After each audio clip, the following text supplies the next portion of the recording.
Asia cup 2025 లో భాగంగా చిరకాల ప్రత్యర్థులు భారత్ పాకిస్తాన్ రేపు దుబాయ్ వేదికగా తలపడనున్నాయి. సాధారణంగా ఇలాంటి హై వోల్టేజ్ మ్యాచ్ అంటే టికెట్లు హాట్ కేకుల్లా అమ్ముడుపోయేవి. అయితే ఈసారి మాత్రం పరిస్థితి వేరుగా ఉంది.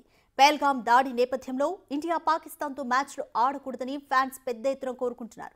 దీంతో టికెట్ల అమ్మకాలు సన్నగిల్లాయి. అలాగే అధిక ధరలు కూడా మరో కారణంగా తెలుస్తోంది. అయితే ఇండియా పాకిస్తాన్ మ్యాచ్కు సంబంధించిన టికెట్ల రేట్లను నిర్వాహకులు తగ్గించారు. అయినా కూడా పరిస్థితులు ఏ మార్పు రానట్లే కనిపిస్తోంది.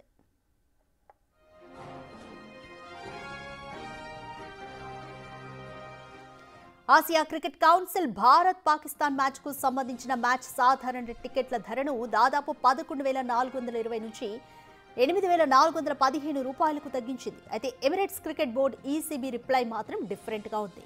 టికెట్లు అమ్ముడుపోవడం లేదనేది నిజం కాదని ఈసీబీ ఆరోపిస్తోంది. పరిస్థితులు చాలా బాగానే ఉన్నాయని, టికెట్లు అమ్ముడుపోవడం లేదనే విషయంలో ఎలాంటి వాస్తవం లేదని చెబుతున్నారు.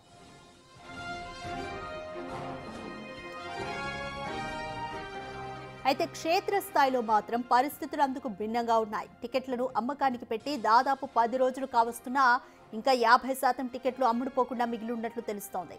పహల్గామ్ ఘటన అనంతరం భారత్ పాక్ మధ్య ఉద్రిక్త పరిస్థితుల నేపథ్యంలో కేవలం ఐసీసీ టోర్నీలు, ఆసియా కప్లో మాత్రమే, అది కూడా న్యూట్రల్ వేదికల్లో మాత్రమే భారత్ పాక్ తలపడుతున్నాయి.